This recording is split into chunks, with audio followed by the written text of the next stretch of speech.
O Saber Direito traz um curso sobre as normas trabalhistas atuais. Você vai relembrar os princípios do direito do trabalho, vai entender a relação do empregado e do empregador no contexto trabalhista e aprender sobre os direitos e garantias nos contratos de trabalho. Tudo isso no curso do professor Lucas Sérvio. Já está no ar a aula 4.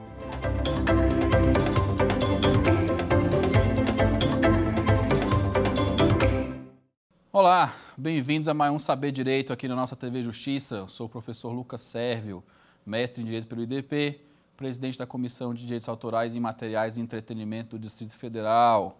Estamos aqui, pessoal, para a nossa quarta e penúltima aula. Vamos falar sobre as garantias do trabalhador, salário, que, como nós já vimos, é a coisa mais importante da relação de trabalho, as características que acompanham o salário, tá? E demais benefícios, que nem são benefícios, são direitos, né? A gente tem que se acostumar a chamar assim, porque patrão não dá nada de graça para a gente, né? Então, os nossos aí direitos trabalhistas que acompanham o nosso salário, direito de faltar e quando que essas faltas são justificáveis, quando você trabalha além do seu horário, quando você trabalha em horário noturno, quando você é exposto a agentes nocivos, tá?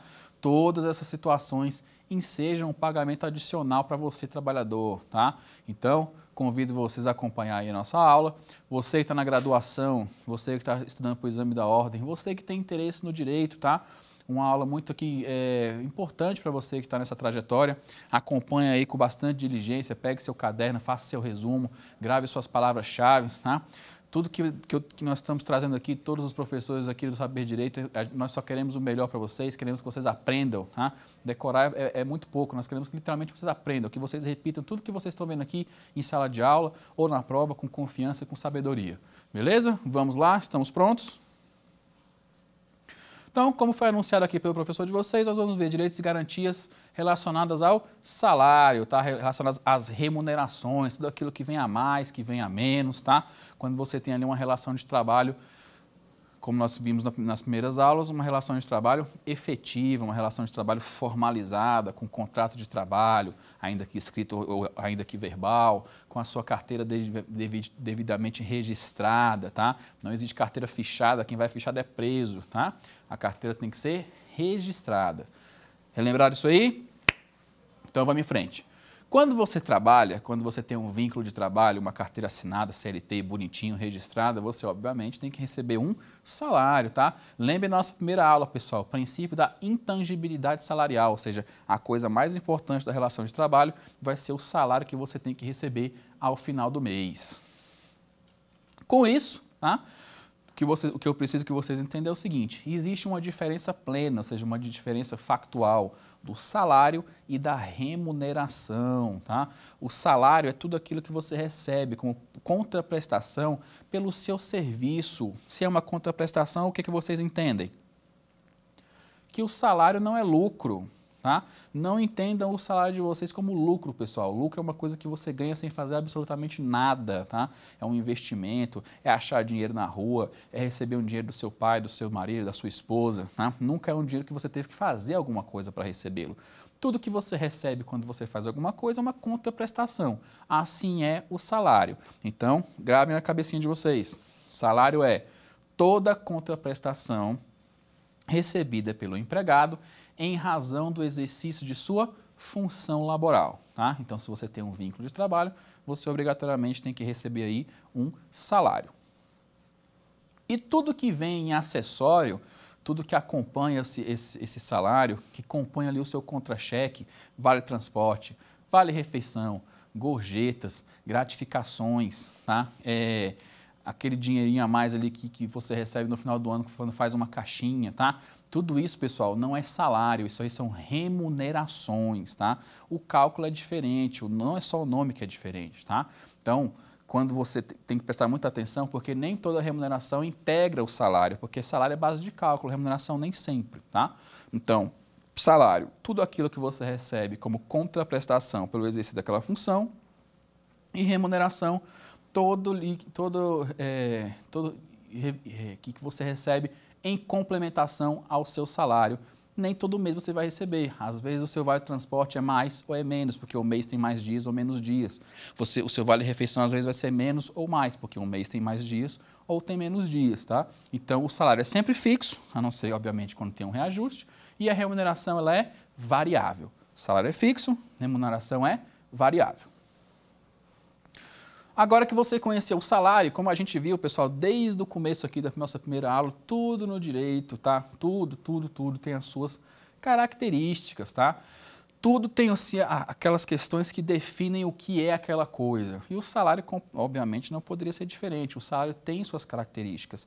A primeira, que a gente sabe que é a mais importante, é aquela que é a característica alimentar. Sim, pessoal, salário é característica alimentar. Por quê? Por que você trabalha? Você trabalha para se sustentar. O que envolve o sustento? A alimentação. Por isso que quando você tem um filho, tá, ou uma filha, e você não está com aquela criança, com a guarda daquela criança, ou seja, o casal já é separado, aquele que não está aos cuidados diretos da criança deve uma pensão. Pensão alimentícia. É o termo que se dá a toda a remuneração, a todo o salário que é recebido para sustento, tá? Então, por mais que a pensão alimentícia, obviamente, não seja usada só para comprar alimentos, é para pagar escola, para pagar lazer, né? Ela ainda assim é chamada de pensão alimentícia, porque era para prover sustento, tá? Por que que isso é importante? Por que que essa palavra alimentar ela é importante? Porque a verba alimentar no direito, ela goza de privilégios que as outras verbas não têm. As verbas comuns elas não têm. A verba alimentar, ela goza de prioridade. Aonde? Em qualquer instância da justiça, tá? Seja no cartório da vara, seja no momento da sentença, seja no momento da execução. Se o juiz tem na mão dele dois processos, um versa sobre verba alimentar e o outro versa somente sobre verba comum, ele tem que julgar primeiro aquele que versa sobre verba alimentar. Então, por isso que o salário, devido à sua importância, à sua intangibilidade, ele ganhou aí essa classificação como verba alimentar. Na sequência, nós temos a indisponibilidade do salário. O salário ele é indisponível. Essa palavra no direito significa uma coisa, não é qualquer situação que pode mexer naquela coisa que é indisponível, ou seja, qual é a situação que mais se vê no direito? Penhora, né? Bloqueio. Então, o salário, ele é indisponível, ele é impenhorável, tá? Repare no seguinte, nós temos decisões recentes aí sobre questão de endividamento, tá? Que já é até 40% dos rendimentos ali para o mínimo existencial, mas em regra, tá? Se você comprova que aquela fonte na sua conta, ela é oriunda de trabalho, ela é oriunda do seu serviço, ela é para a sua subsistência e ela ganha aí também essa classificação de indisponibilidade, ou seja, a verba se torna indisponível. Após a indisponibilidade, tá? Ele também goza da característica de ser irredutível. Lembre da inalterabilidade contratual lesiva, tá? Ou seja, você pegar o contrato do trabalhador para especificamente diminuir o seu pagamento, isso é uma alteração lesiva e isso não pode ocorrer. Então, no decurso do contrato de trabalho, o salário jamais pode ser reduzido, ele só pode aumentar, tá? Então, por isso que os patrões têm muito cuidado antes de dar um aumento, porque depois que ele passar a pagar aquele valor, ele não pode voltar para o valor antigo, tá? Mas, obviamente, quando há regra, há exceções. A gente costuma ver o livrinho de regras, que é dessa finurinha aqui, e o livro de exceções é do tamanho do vade-mecum, não é? Mas prestem atenção. Sim, o salário ele é irredutível, a não ser que uma lei específica autorize sua redução, sempre por período determinado, tá? Lembram da pandemia? Pois é, a pandemia trouxe aí muitas dificuldades para os trabalhadores registrados e aconteceu o seguinte, o governo passou lá um decreto dizendo, por favor, né, não demitam as pessoas, autorizemos então que o pagamento seja reduzido a metade, 40%, 20%, tá? Que seja reduzido até esse momento de mal passar, até esse momento de mal cessar. Obviamente, já continha no texto ali o período máximo que aquele salário poderia estar reduzido, senão ficaria para o resto da vida e aí iria ferir de morte os princípios do direito do trabalho.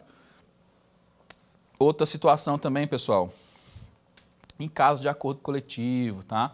Em resposta à empresa que está passando por uns maus bocados. Então, se eu não me recordo bem, a fábrica da Ford em São Paulo talvez não me lembre o ano com precisão, mas se eu não me engano foi 2021, tá? A fábrica estava aí, principalmente atingida pela pandemia, em muitos maus momentos, né? Não estava conseguindo nem sequer fabricar os carros, quem dirá vender, porque ninguém saía de casa, né? E aí soltou lá uma notificação de que ia fazer uma demissão coletiva e iria fechar as portas. O sindicato entrou em ação e foi celebrado lá um acordo para que não demita as pessoas, diminua o pagamento por um ano e meio, até a fábrica se recuperar, até o período melhorar. Se o período melhorar, voltam-se os salários, volta tudo como está antes. Se não melhorar, ok, fizemos a nossa parte, a fábrica pode fechar. Infelizmente, como nós vimos, a situação demorou muito para melhorar e infelizmente a fábrica fechou e os trabalhadores foram todos demitidos, tá? Mas antes disso, sofreram lá a redução autorizada por convenção coletiva, como nós vamos ver mais para frente, é uma ferramenta que vem autorizando qualquer coisa que inclusive não esteja na lei. Depois da irredutibilidade, nós temos a característica de pós-numeração, tá? É um pequeno dado técnico, pessoal. Alguns de vocês aí que já estejam na graduação, ou talvez até mesmo fazendo exame de ordem, talvez nunca tenham ouvido essa palavra, né? O salário, ele é pós-numerado. O que isso significa? De maneira bem curta, tá? Não tem nem muito o que enrolar. Primeiro você trabalha, depois você recebe, tá? Você nunca entra trabalhando, você nunca entra recebendo. Você primeiro trabalha, compilar o seu período, né, laboral, e ao final do período, lá dos 30 dias, você recebe o seu pagamento. Só por isso ele é pós-numerado. E, por fim, ele é composto, tá? Composto pelo quê? Por várias ali remunerações, tá? Ou seja, para chegar ali no coeficiente do seu salário, chegaram-se a uma quantidade que classifica o valor daquele serviço, daquela função, tá? Um detalhe muito importante que vocês devem saber do salário, pessoal, justamente com relação a essa característica de ser composto. Ele não precisa ser pago só em dinheiro, tá? Existe um pagamento chamado pagamento in natura. E prestem atenção, quando eu falo in natura, não é a marca de cosméticos, tá, pessoal? In natura em latim, in natura, ou seja, ao natural. Por quê? Você pode sim receber parte do seu salário em produtos ou serviços do local que você trabalha. Então, por exemplo, você trabalha ali numa loja de eletrodomésticos, né? E aí você está precisando de um micro-ondas, uma televisão, de um forno de assar pizza, alguma coisa. Chega para o seu gerente e fala assim, olha, esse mês eu estou precisando de um micro-ondas. Eu vou pegar o micro-ondas e o seu desconto do meu salário. Esse micro-ondas é um pagamento em natura, tá? Ou seja, um pagamento em valores, em bens, tá? Mas lembre-se de uma coisa, primeiro, mais importante, você não é obrigado a aceitar pagamento em natura, tá? Nesse caso, o exemplo foi da iniciativa do empregado. Se for o patrão que fala, ó, esse mês você não quer levar tal coisa aqui não, descontar do seu pagamento, aí você fala, pô, quero. Ou então, não quero, tá? O pagamento em natura, ele não é obrigado para nenhum dos lados, tá? Nem para o empregado, nem para o empregador. E ainda mais importante, pagamento em natura não pode ser feito nem em álcool e nem cigarro. Entenderam? Pagamento in natura é só produtos duráveis de consumo, alimentos, menos álcool e cigarro. E vamos incluir aí também outras substâncias ilícitas, como remédios sem receita e por aí vai, tá? Mas, mais especificamente aqui para o nosso exemplo, você não pode pegar ali o seu salário in natura em álcool e cigarro. E aí, o professor traz para você três motivos bastante razoáveis para que a lei proíba isso, tá? Seja bem direto em proibir essa questão. Primeiro, pessoal, álcool e cigarro é vício, terminantemente, tá? Você pode viciar menos ou viciar mais, mas é vício.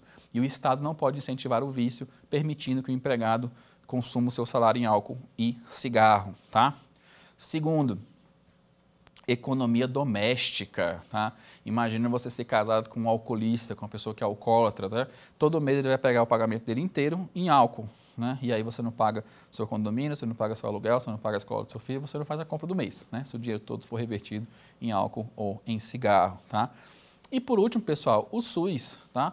Vocês imaginem a fila do SUS, do transplante de fígado e do câncer de pulmão, se todo mundo pudesse pegar ali álcool e cigarro como pagamento, tá? Ia ser um tremendo descontrole. Então, o pagamento em natura, ou seja, o pagamento que não é feito em espécie, em dinheiro, tá? Entenda dinheiro por Pix, transferência, cheque, o que quer que seja, tá? Que não é feito em moeda corrente, que é feito em produtos ou serviços daquele local que você trabalha, tá? E aí, com exceção do álcool e do cigarro, ok? E vamos conhecer então as remunerações, tá? Aquelas que compõem lá o seu pagamento final, mas que não são salário. Inicialmente a gente tem o adicional noturno, o de periculosidade, o de insalubridade, as horas extras, participação nos lucros, gorjetas e gratificações, gastos de viagem e hospedagem a serviço, comissões e percentagens, tá? Então, como eu falei no começo, a remuneração sempre ela é variável. E existe também a remuneração por habilidade, aquela coisa que só aquele empregado sabe fazer, então ele merece lá um adicional pela sua habilidade, pelo seu tempo de serviço na casa, pela sua antiguidade, né? Então, existe ainda também a remuneração por habilidade ou a remuneração por competência, tá? Só vamos lembrar o seguinte, nem toda remuneração é obrigatória, a remuneração pode ser dada pelo patrão se ele quiser ou não. Então, por exemplo, remuneração por habilidade, remuneração por competência, nem o vale alimentação, de regra, ele é obrigatório, tá? Tem que ter lá uma quantidade de funcionários certos para o vale refeição ser pago ali por obrigação de lei, senão ele não é obrigado a ser pago, tá? Então, dessas remunerações aí que eu acabei de citar, nós vamos conhecê-las logo mais. Eu quero só já antecipar um pouquinho um assunto que é interessante, que é o assunto das faltas. Quem assistiu aqui a primeira aula vai saber, pessoal, que quando você entra no serviço, como é que você consegue suas férias? Trabalhando, certo? 1 ano de trabalho, tá? Vai te dar o direito de tirar seus 30 dias de férias. É o período aquisitivo que vai ensejar o período concessivo. Como nós também vimos na primeira aula, se você atrasou o pagamento das férias em 2 dias, deve pagá-las em dobro, tá? Você pode vender suas férias, você pode vender 1/3, tá? Acostume-se sempre, pessoal, a responder 1/3, tá?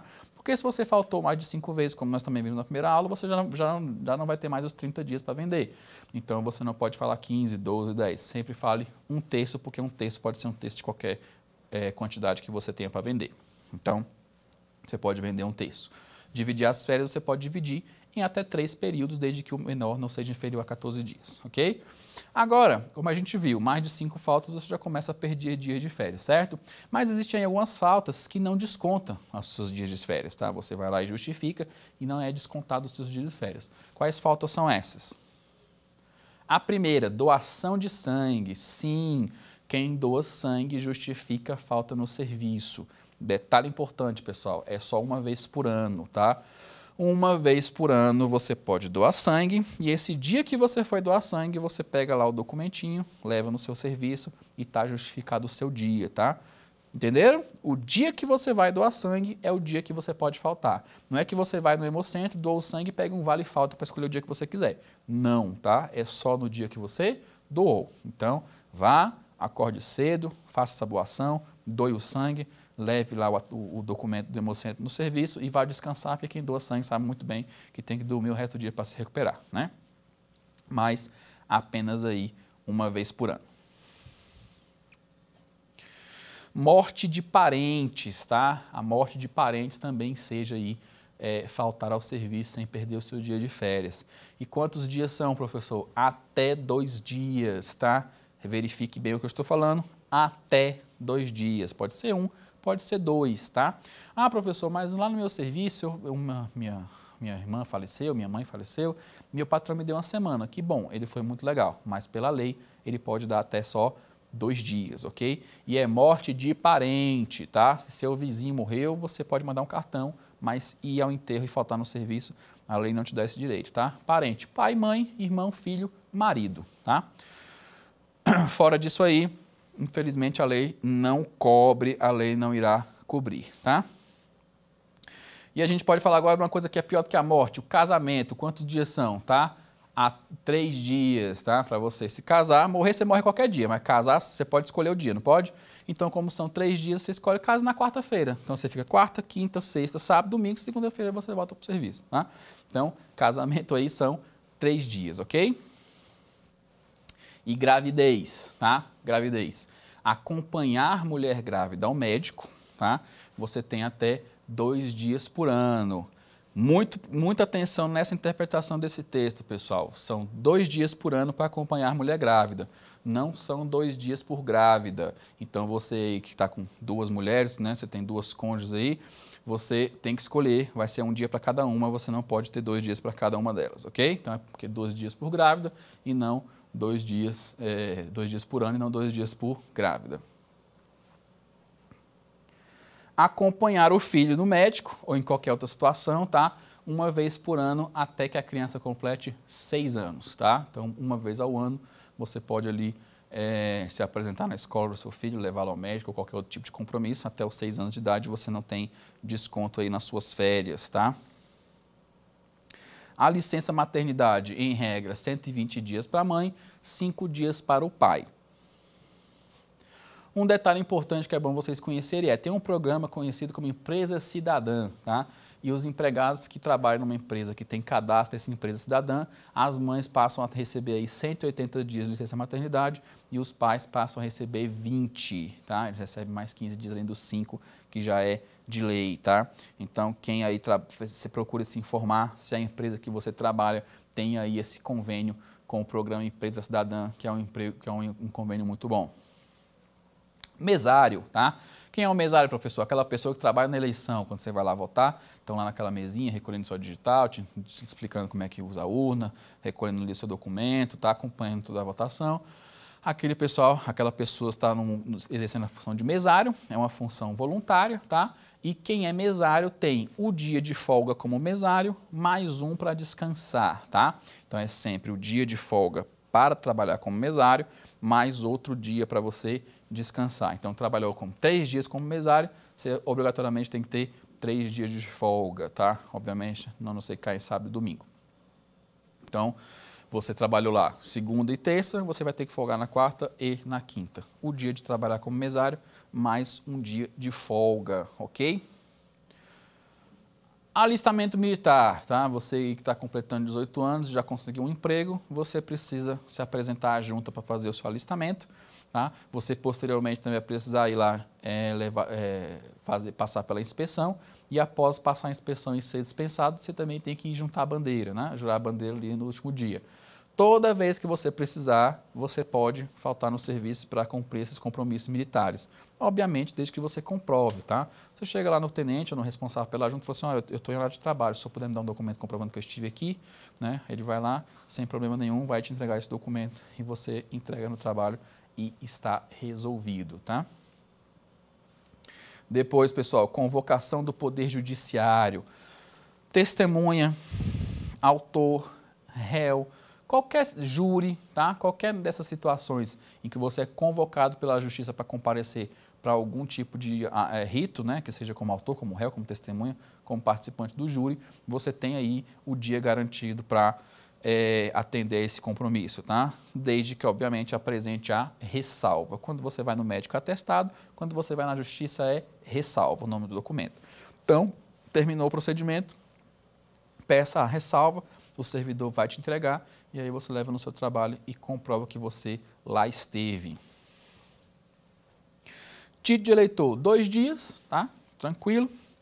Exames de câncer, pessoal, fora daqueles dias comuns, tá? Ou seja, quem tem câncer tem direito a 3 vezes ao ano, tá? Faltar ao serviço para acompanhar e fazer esses exames. Esses dias não entram naquele atestado lá, que se der mais de 15 dias você é obrigado a passar aí pelo INSS. E falando nele, né? Deu lá um atestado por doença, mais de 15 dias você obrigatoriamente está afastado, tá? Pelo INSS. Aí o INSS vai ser responsável pela sua remuneração. Então, deu lá um atestado com mais de 15 dias, você não fica mais à disposição da empresa, só o INSS que agora vai tomar de conta, tá? E é isso, pessoal. Essas são as faltas que justificam, tá? O não desconto das suas férias. Levou a documentação pertinente, o seu dia de férias ele não é retirado ali, a contagem está normal. Qualquer outra falta sem justificativa, começa a cortar seus dias de férias, passando lá dos 5 dias, tá? Até 5 dias no ano, não desconta férias, mais de 5 dias desconta, a não ser que seja um desses casos aqui. Então, falamos da remuneração, né, das remunerações ali que acompanham o seu salário. Vamos entrar agora nas remunerações que eu chamo de atenuantes, ou seja, que vão ajudar aquele processo ali que é um pouco complicado, aquele período que você está ali trabalhando. Como que isso costuma acontecer? Quando você trabalha à noite, ou em ambiente insalubre, ambiente perigoso, trabalha além do horário, ou sofre um acidente de trabalho, esses são os adicionais que eu chamo de adicionais atenuantes, eles vão atenuar ali o problema que você tem em razão do exercício da sua função. Então, até aqui, estamos acompanhando, estão entendendo? Lembre-se, pessoal, quem tiver qualquer dúvida, tá? Assistiu esse programa aqui pela televisão, pode me procurar no Instagram, é Lucas_Serve, manda lá um inbox. Professor, aquela parte eu não entendi muito bem, você pode explicar? Ou quer se aprofundar no assunto, também pode me procurar. Está assistindo pelo YouTube, deixa um comentário aqui no vídeo, tá? Eu me comprometo assim que receber o link do pessoal da direção, ir lá nos comentários, ver quem é que tem dúvida, quem me marcou em alguma coisa, para eu tentar responder, para a gente bater um papo, tá? E não só quem tiver dúvida, pessoal, quem quiser me procurar para saber mais da OAB, como é que funciona a OAB, como é que são os eventos da OAB, tem alguma dúvida sobre outra área que não seja direito de trabalho, se eu puder ajudar, eu ficarei muito feliz, ok? Então, continuando. O primeiro adicional que eu gosto de falar, pessoal, é o adicional noturno, tá? O adicional noturno é pago para toda aquela pessoa que trabalha depois das 10 da noite até as 5 da manhã, tá? Então, quem está no trabalho entre 10 da noite, ou seja, às 22 horas, e sai do trabalho até as 5, tá? Aquela hora vale 20% a mais, tá? Ela vale 20% a mais da hora. Então, não significa que você precise cumprir todo o período para receber o adicional. Basta que você passe lá das 10 horas e saia ou fique, né, até as 5 da manhã. Qualquer período compreendido aí entre 10 da noite e 5 da manhã, aquela hora ali vale 20% a mais, tá? Então, trabalhou em ambiente em horário noturno, se você sai 11 horas, você tem 1 hora de adicional. Se você sai meia-noite, você tem 2, tá? Entra no trabalho 4 horas da manhã, você tem 1 hora de adicional. Entra no trabalho 3 da manhã, você tem 2 horas e assim sucessivamente, ok? Então, esse é o adicional noturno. O de insalubridade é o seguinte, tá? O que é uma coisa insalubre? Uma coisa que faz mal, né? Uma coisa mal conservada, uma coisa ali que você sente que não vai te fazer bem. E existem profissões que são insalubres por excesso de barulho, por excesso de substância tóxica, por luz intensa, ou frio intenso, calor intenso, tá? Então, quando é feita lá uma perícia do trabalho e se determina que aquele local ele é insalubre, quem trabalha naquele local tem que receber um adicional, tá? Por exemplo, raio-x, né? Que a gente sabe que é uma coisa muito perigosa em exposição prolongada, né? Então, e como a insalubridade é uma coisa relativa, ou seja, ela pode ser mais intensa ou menos intensa, o adicional é dividido em 10%, que é o grau mínimo, em 20%, que é o grau médio, e em 40%, que é o grau máximo, tá? Quem que vai definir isso? Se for uma profissão que já é antiga, já está definido por perícia trabalhista. Se é uma profissão nova, né, e começar a apresentar ali que deixa o trabalhador mais vulnerável, que começa a fazer mal para a sua saúde, aí é feita uma nova perícia e o perito vai determinar que, nesse ambiente aqui, a insalubridade é mínima, é média ou é máxima, tá? E aí deve ser pago o devido adicional. Detalhe importante, pessoal, com relação à insalubridade, tá? O equipamento de proteção individual, ele é fundamental. E não só fundamental, se o patrão fornecer devidamente o EPI, que é o equipamento de proteção individual, ele não é mais obrigado a pagar aquela insalubridade, tá? Então, se você trabalha num ambiente insalubre, mas o uso de luvas, o uso de máscara, o uso de uma roupa determinada, fone de ouvido, o que quer que seja, se aquilo ali corta completamente o mal insalubre, então o patrão não é obrigado mais a pagar, tá?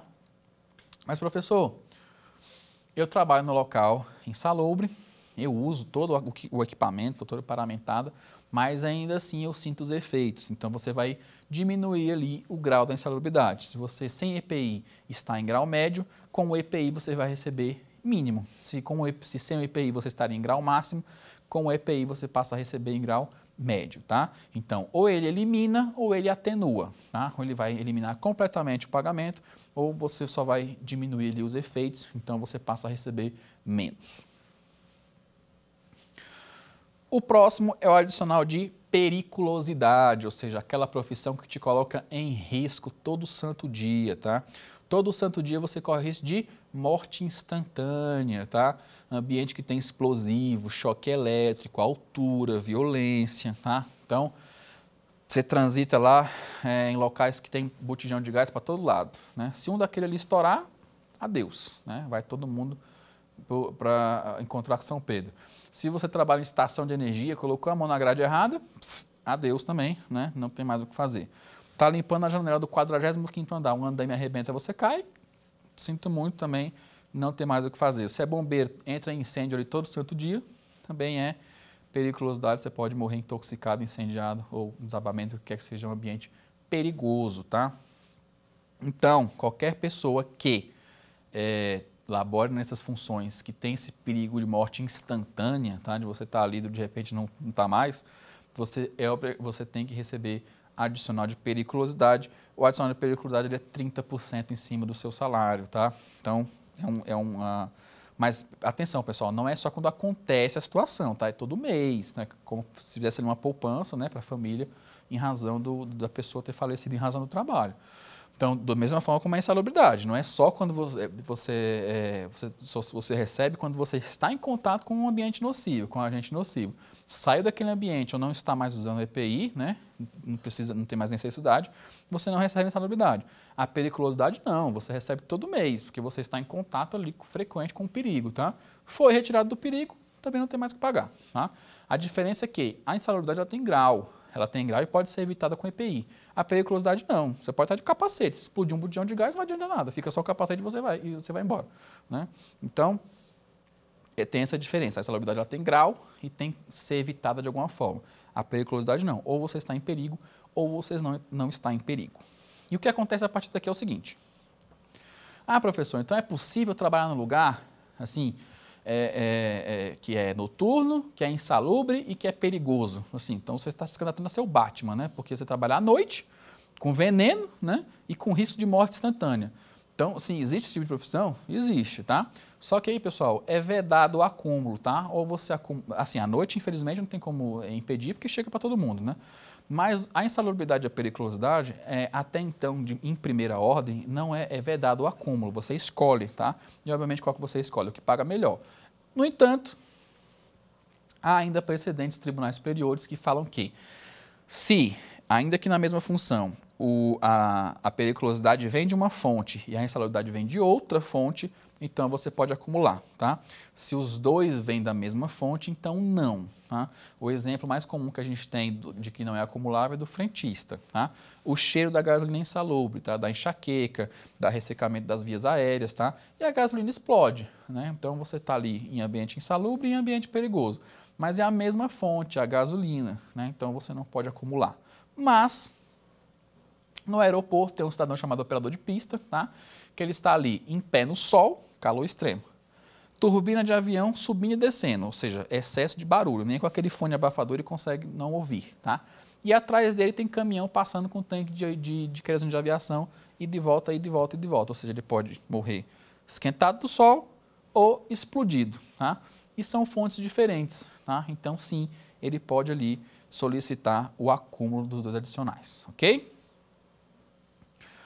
Agora, na sequência, tá, nós temos aí também a hora extra, tá? A hora extra também é um adicional atenuante. Por quê? Porque você tem jornada de trabalho definida, né? Se você tem jornada de trabalho definida, se você passa daquele horário, obviamente você não deveria estar mais ali, deve haver uma compensação. Como que funciona essa compensação? Qualquer hora trabalhada, tá? Além da sua jornada, essa hora vale 50% a mais, tá? Então, se o seu horário de trabalho se encerra às 18, você ficou até às 19, você recebe aquela hora de trabalho acrescida de 50% para compensar o fato de que você não deveria mais estar ali, tá? Só que é o seguinte, pessoal, a hora extra é definida quando você é por imposição do empregador que lá você tem que ficar, tá? Se você fica por sua conta, o patrão não é obrigado a arcar com aquilo ali, tá? Então, você deu 6 horas, deu o seu horário. Em vez de ir para casa, você for conversando, ficou passeando pela empresa. Ah, tá muito calor, vou esperar, né, anoitecer para ir para casa um pouco mais refrescante. Um patrão tem que pagar hora extra, tá? Agora, você está no exercício da função, principalmente por ordem do patrão, aí sim você faz jus à hora extra. A não ser que a empresa tenha convertido ali a hora extra em banco de horas, tá? Então, todo horário que você fica a mais ou que você chega mais cedo, ele não se converte em pecúnia, ou seja, ele não vira dinheiro, não vira hora extra, ele vira banco de horas, tá? E o banco de horas serve para quê? Você vai acumulando, um dia você pode faltar, pode sair mais cedo, tá? Vai ali de acordo com a negociação que você fizer com o seu patrão. Fecha-se o banco de horas, eu tenho 15 horas no meu banco de horas. Hoje eu quero sair 2 horas mais cedo. Vai lá no RH e fala, ó, tira 2 horas do meu banco de horas, que eu estou precisando sair mais cedo, que eu vou ao médico, vou não sei aonde, né? E aí, quero fazer uso aí das minhas horas, tá? Então, mas em regra, a hora extra passou da sua hora de trabalho, acresce ali 50% da hora. E aí temos o acidente de trabalho, tá? O acidente de trabalho é a mãe das controvérsias, tá? Você vai numa vara do trabalho, se você distribui 10 ações sobre acidente de trabalho, são 10 sentenças diferentes, né? Porque cada juiz tem um entendimento e cabe ao tribunal depois unificar todos, né? Mas o que é o acidente de trabalho, pessoal?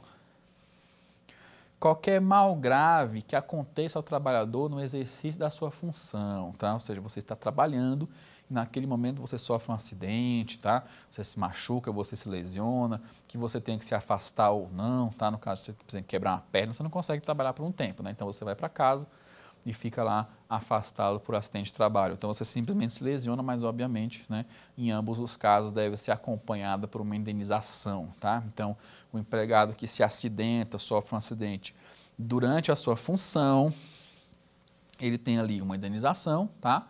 Por acidente de trabalho. E ainda, quando ele retornar do eventual afastamento, ele goza de 1 ano de estabilidade, ou seja, ele passou 1 ano sem poder ser mandado embora, a não ser que seja por justa causa ou por pedido próprio de demissão, tá? Ele não pode ser mandado embora por livre iniciativa da gerência, ele só pode ser mandado embora se ele pedir ou se ele cometer uma falta grave, como nós vamos ver na próxima aula, o que é falta grave, o que é justa causa, o que é rescisão, tá? Então, voltou do acidente de trabalho, você tem direito ali a 1 ano de estabilidade no emprego, desde que não seja por justa causa sua demissão, nem desde que você não peça para sair ou faça um acordo. Mas, professor, você acabou de dizer que o acidente de trabalho é a mãe das controvérsias. Como assim? Vou explicar, tá? O técnico da NET, por exemplo, o que ele faz? Ele vai de casa em casa, arrumando modem, instalando internet, consertando antena, certo?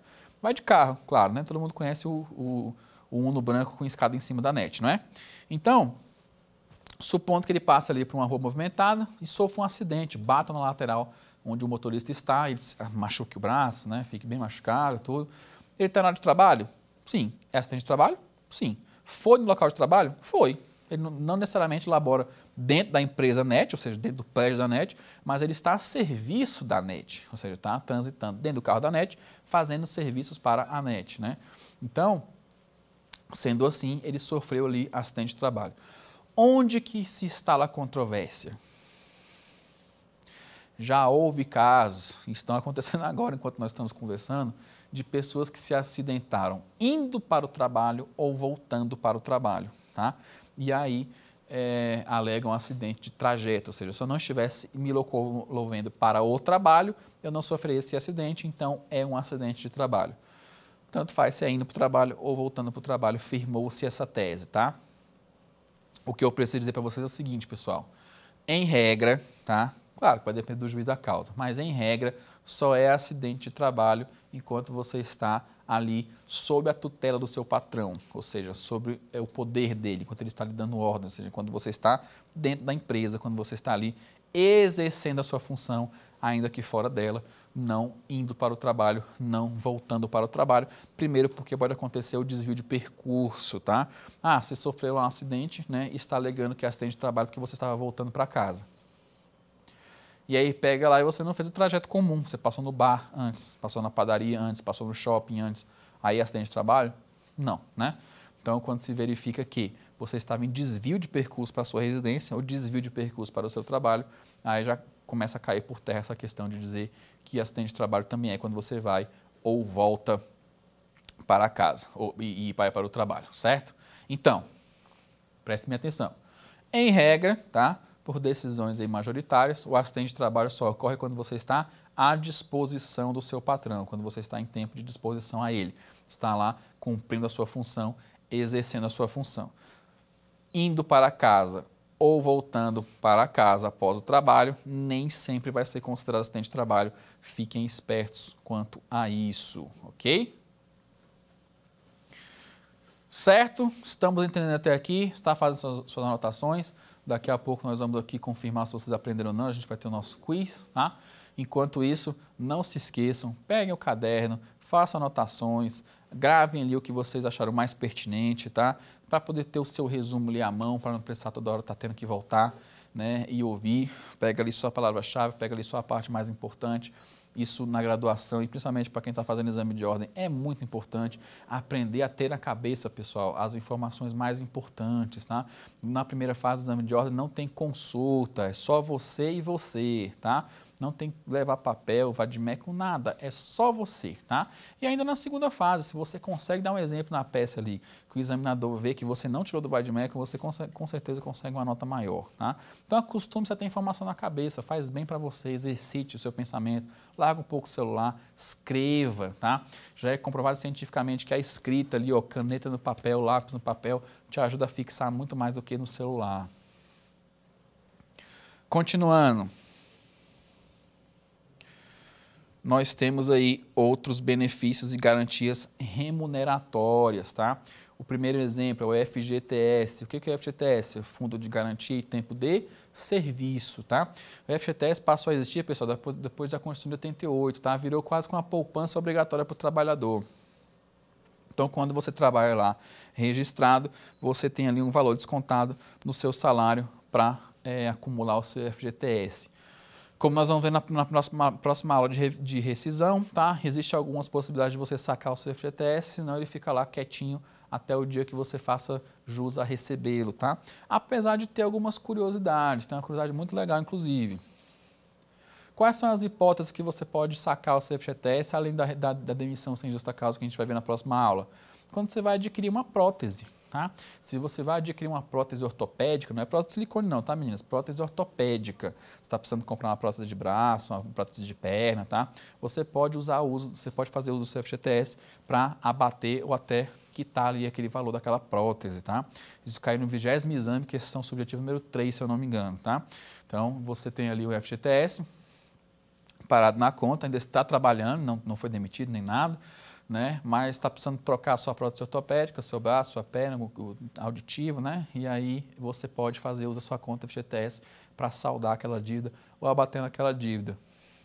E o que todo mundo conhece, mais comum, não é? Você pode usar o seu FGTS para ajudar na compra da sua casa própria, tá? Aquele dinheiro depositado nas suas contas do FGTS pode ser usado para quitar a sua casa própria, para comprar o seu imóvel. Ok? O próximo é o INSS, tá? O INSS é o quê? É o que vai garantir a sua aposentadoria. Então, quem trabalha registrado, quem tem carteira registrada, todo mês está acumulando ali o seu INSS, tá? Em regra, 8% do seu pagamento é descontado, tá? Para o INSS. Quem paga é o patrão, tá, pessoal? Não é que desconta 8% do seu pagamento, ele faz o cálculo de quanto que é 8% do seu salário e ele tira do bolso dele para pagar seu INSS, tá? E aí é depositado na sua conta e vai acumulando ali para o seu tempo de serviço para quando você se aposentar. O 13º salário, tá? Que nós temos aqui no Brasil, que é um salário a mais que você recebe geralmente no final do ano, tá? E esse 13º, pessoal, é uma soma de um percentual que você receberia durante os 12 meses do ano. Ao final, soma-se tudo e aí é o seu 13º salário. E o Vale Transporte, né, e o Vale Refeição, que são auxílios aí, porque ninguém deveria pagar para trabalhar, né? A gente tem que receber para trabalhar.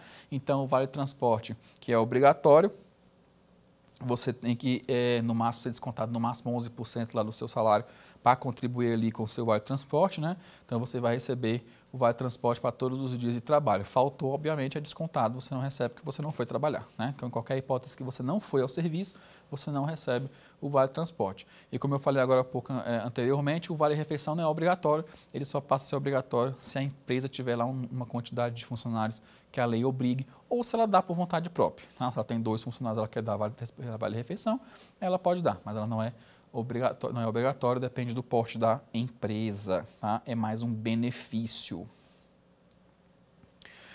E de garantias gerais, nós temos aí 4 que são importantes, inclusive foram revistas, reformadas, mexidas na nossa reforma trabalhista de 2017. O primeiro foi o acordo coletivo, e esse gerou muita controvérsia, porque o acordo coletivo foi celebrado na reforma de 2017 como o seguinte: tudo aquilo que é decidido entre a categoria e os empresários pode valer mais do que a lei, tá? Obviamente, desde que não fira princípios fundamentais trabalhistas, né? Mas, em regra, inclusive cunhou-se aquela famosa frase: o acordado vale mais do que o legislado, ou seja, o que é combinado vale mais do que a lei, tá?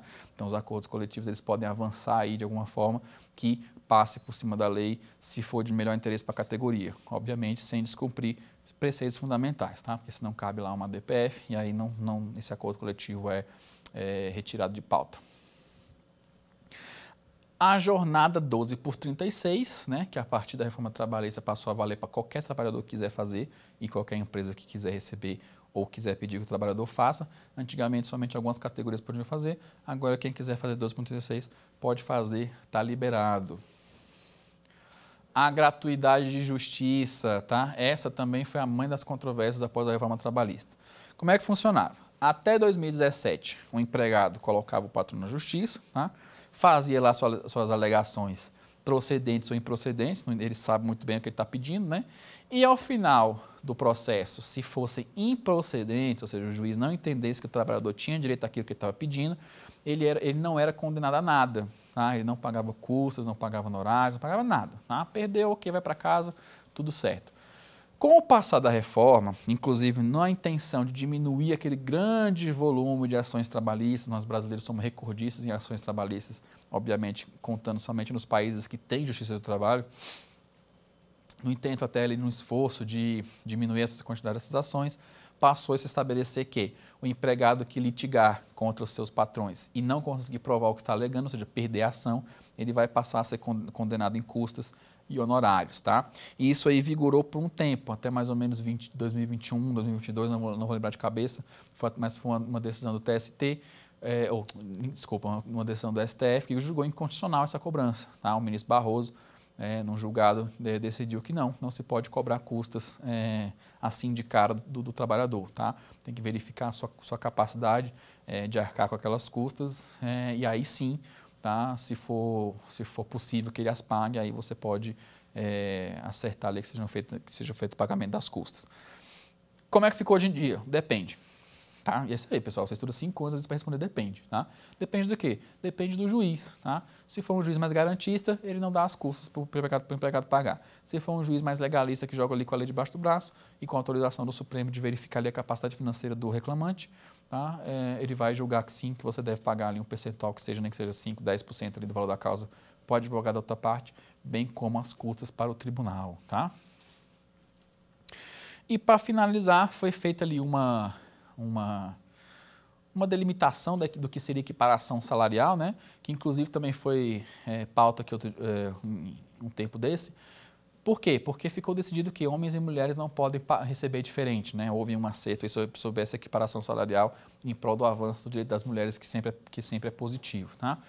Mas do que se trata a equiparação salarial? Aqueles empregados que têm o mesmo tempo de casa, fazem o mesmo serviço nas mesmas condições, não podem ganhar diferente, tá? Ou seja, se eu entrar ao mesmo tempo que você, faço a mesma função que você e tenho as mesmas capacidades, as mesmas condições, eu aí não posso ganhar menos ou mais do que o coleguinha, tá? Nós temos que ganhar de maneira equiparada. Obviamente, alterou o tempo de casa, altera o salário. Alterou as condições de trabalho, altera o salário. Alterou a função, principalmente, altera o salário. Mas é sempre bom dar exemplo nesses casos. Imagine aí, eu ainda graduando, né? Ou seja, muito tempo atrás, mas deixa isso para lá. assistindo uma audiência trabalhista, né? E de um lado um advogado já lá com seus 45 anos, de um lado um advogado com seus 65, 64, 60, já era um senhor de idade, bem avançado inclusive, né? Mais atuante, tudo bem lúcido, e estava lá decidindo uma questão sobre equiparação salarial. Gente, muito bom esse exemplo, prestem atenção. 2 funcionários de uma fábrica de pregos, né, de uma fábrica de ferragens. Então, uma linha de produção ali com 10 máquinas, né, e um deles recebia menos que os outros, né, recebia o pagamento inferior, mesmo tendo o mesmo tempo de casa e fazendo a mesma função e, teoricamente, nas mesmas condições. A máquina lá e tal, só que um produzia 1000 parafusos dia e esse que estava reclamando lá, que estava recebendo menos, produzia 700 parafusos. Tá? Mas a máquina igual, tempo de serviço igual, tudo igual. Né? E ele não se contentava. Falou, como eu estou aqui, chego na hora que meu colega chega, vou embora na hora que ele vai embora, faço o trabalho igual a ele, aperto os mesmos botões, por que eu faço 700 ele faz 1000, eu tenho que ganhar. A culpa é da máquina, a culpa não é minha culpa. Né? Ele é meu paradigma, ou seja, eu tenho que ganhar o mesmo tanto que ele. Né? Quando se trata de equiparação salarial, a pessoa que você se compara para receber o mesmo é o paradigma, né? É o termo técnico. E aí a causa se encaminhava para a improcedência, né? Porque ela falava assim, realmente, alguma coisa está acontecendo, mas você não está produzindo o mesmo que o seu paradigma, então não faz jus você receber o mesmo tanto, né? E aí o advogado dele, que era o senhor, o advogado de mais idade, falou assim, excelência, eu tenho só uma pergunta, eu não quero incomodar, não quero que a audiência demore muito, se o senhor me permitir. Aí ele falou assim, permite, faça a pergunta, doutor. Ele olhou e falou assim, eles trabalham no mesmo horário, fazem a mesma coisa, mas será que eles estão na mesma condição? Aí o juiz perguntou, sim, aqui atesta que são as mesmas condições. A máquina do meu cliente não é a mesma que o paradigma usa. Está aqui o relatório. A máquina do cliente do advogado mais idoso era mais antiga do que a máquina do paradigma, né? E a testemunha confirmou, né? Falou assim, o fulano trabalha em qual máquina? Numa máquina tal. E o Beltrano? Numa outra máquina. Então, a pergunta que eu faço para a testemunha é essa, excelência. Se o meu cliente aqui usar a mesma máquina que o paradigma, ele faz a mesma quantidade de parafuso, a testemunha vira para o juiz e responde, até mais. Né? Então, a causa saiu da improcedência para a procedência. Né? Trocou-se a máquina, ou então pagou-se o mesmo, já que se a empresa não quisesse trocar a máquina, ele passou a receber o mesmo tanto que o paradigma. Entenderam, pessoal? Que ter conhecimento da coisa faz diferença no seu exercício profissional, né? Por mais que a questão não parecesse não resolvida, o advogado sacou essa de que a máquina não era a mesma e a culpa não era do empregado, a culpa era da empresa, né? Tinha que ter fornecido as mesmas condições de trabalho para todos, tá? E aí não foi o caso. E aí obteve-se a procedência, ainda que a máquina não fosse trocada, o empregado teria que receber o mesmo que o seu paradigma, certo? Antes da gente passar para o nosso quiz, para ver se vocês aprenderam mesmo, para tirar as eventuais possíveis dúvidas, lembre-se, está assistindo pelo YouTube, deixe um comentário, o professor se disponibiliza a procurar esses comentários depois, ver quem é que ficou com alguma dúvida, ver quem é que quer, de repente, perguntar alguma coisa que não estava na aula, tá? Fiquem à vontade. Está vendo pela televisão, não usa o YouTube? Instagram, Lucas_Sérvio, tá? Meu Instagram é fechado, mas pode mandar mensagem, eu sempre estou olhando ali as mensagens que vão lá para a pasta oculta, vou procurar, se tiver lá a sua dúvida, ou se tiver lá a sua, de repente não é nenhuma dúvida, você quer se aprofundar no conteúdo, ou quer saber mais sobre a OAB, eu sou presidente de comissão, tá? Quer saber quando são os eventos, como é que a OAB funciona, você será muito bem-vindo, vou fazer o máximo para atender todos vocês. Vamos lá para o quiz, então? Ver quem é que prestou atenção, quem é que está sabendo direitinho.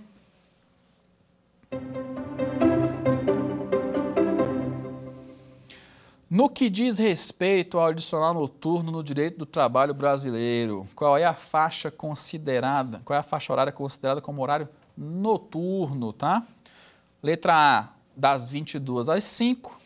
Letra B, das 20 horas às 6.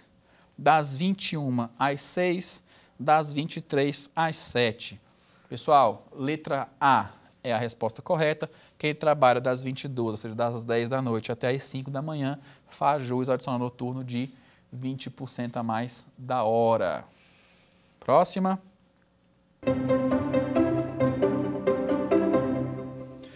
Quais são os critérios que determinam a concessão do adicional de insalubridade ao trabalhador no Brasil? Exposição a agentes nocivos, atuação em atividades perigosas, risco de vida e tempo de serviço, trabalho em condições insalubres, proibição de horas extras e férias prolongadas, atendimento a metas, produtividade elevada e jornadas extensas, tá? Não, pessoal, nenhuma das três últimas, tá? É letra A, e simplesmente a exposição aos agentes nocivos. Próximo.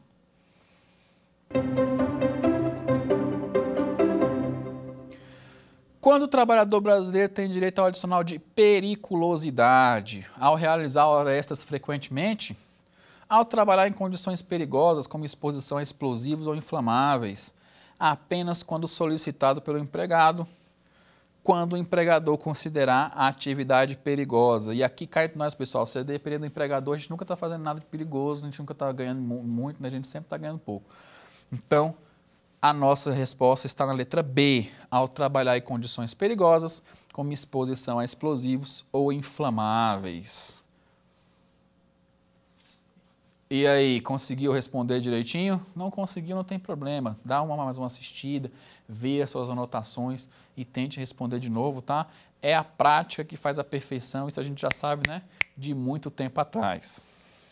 Senhores, um breve resumo. A primeira aula, nós vimos princípios do trabalho, carteira de trabalho, uma pequena história, um pequeno contexto ali do direito do trabalho no geral.